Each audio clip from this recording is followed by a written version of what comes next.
Muito bem. Nessa biblioteca, nós temos, vamos dizer, um imaginário romanesco, que em parte sai dos livros, mas em parte sai da oralidade. A primeira ideia que tem os leitores do Borges é que se trata de um escritor muito só escritor, e cuja literatura sai da literatura. Isso é um erro básico, porque, na verdade, grande parte da literatura, e é fundamental entender isso, dependeu da mescla com a oralidade, da narrativa oral, como os grandes narradores brasileiros, como Guimarães Rosa e como Pedro Nava, que são narradores que se impregnaram desta arte de contar histórias anônima dos narradores orais. Todos nós somos um pouco narrador. Sabemos algumas coisas, contamos. Tudo que nos acontece nós transformamos em histórias. A narrativa oral se perde na noite dos tempos. E certamente um lado fortíssimo desta construção da narrativa vai depender deste filão oral. Entenderam? Essa mitologia urbana tem alguma coisa de épica. O Aristóteles chamou de épico um conteúdo de vasto assunto. Épico, você precisa respirar, porque é um mundo amplo que é épico. Quer dizer, o mundo da narrativa tem que dar conta de vastos conjuntos.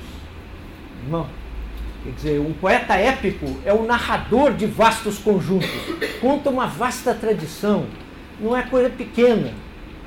Há na mitologia urbana dos compadritos, nessa mitologia dos arrabaldes portenhos, dos subúrbios de Buenos Aires, uma vastidão épica, de lances de coragem, de lutas de faca. E o personagem que vive isto é um remanescente das lutas rurais, porque o gaúcho foi não só criou a riqueza argentina no interior, era um tipo social que vinha do campo, era a mescla do espanhol com os índios, que habitavam o vasto interior da Argentina, conhecido como Pampa ou Tierra Adentro, o sertão lá deles. Compreende? Essa gente, os gaúchos, que tinham trabalhado tanto, tinham já um passado épico, porque era o passado de formação da nação. Compreende? Eles tiveram um papel fundamental nas lutas internas da Argentina, que foram sangrentíssimas e dramáticas durante anos no processo da independência argentina, que foi longo, complicadíssimo, e que desembocou numa longa ditadura e sangrenta ditadura, que foi a ditadura do Juan Manuel de Rosas. Então vamos dizer que havia nessas histórias de compadritos uma margem que se espraiava para o interior, assim como a paisagem, a desaforada llanura, como chama Borges, que é a planície limitada que se segue à cidade. Vamos dizer, as histórias dos compadritos na margem, na verdade, eram também partes de um conjunto muito maior, que era a história do interior, a história das lutas gáuchas, as lutas intestinas que tinham constituído a nação. O Borges percebeu isso logo, que aquilo tinha uma dimensão épica propriamente dita, porque se emendava com a história do país.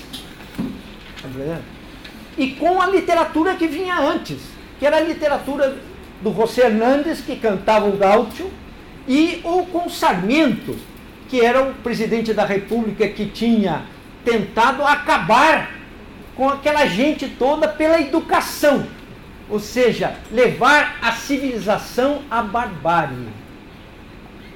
Compreende? Certamente o ponto de vista liberal era de que aquele mundo rural, feito dos federalistas do interior da Argentina, composto pelos índios e pelos gaúchos, era uma barbárie, era um mar de barbárie. E que Buenos Aires era uma ilha de civilização. Ela precisava levar a educação para lá para acabar com a barbárie. Esta gente, né, parte do conflito fundamental da nação, da história da nação, né, essa gente que está lá, né, era resumida nisto, nessa expressão certamente uma pejorativa, porque ela partia de um ponto de vista liberal contra quem não era. Né? Entenderam? Mas, vamos dizer que o livro do Sarmiento, de 1845, chama Facundo, ou Civilização contra a Barbárie. Quer dizer, então vamos dizer que o Borges percebe que, na verdade, o mundo em torno da casa, né, ele intui isso, que continuava no Pampa e continuava no passado da nação, no passado épico da nação, né, que grande parte se fez na luta, e na luta sangrenta, e na luta de faca, que foi constante durante esse período. Por outro lado, ele percebe que ele é um pobre diabo, que ele não tem um destino épico, que ele é um menino franzino, fraco, mas que admira os grandes lances da coragem. Não? E que todo o passado familiar dele, na verdade, é um passado de glória militar.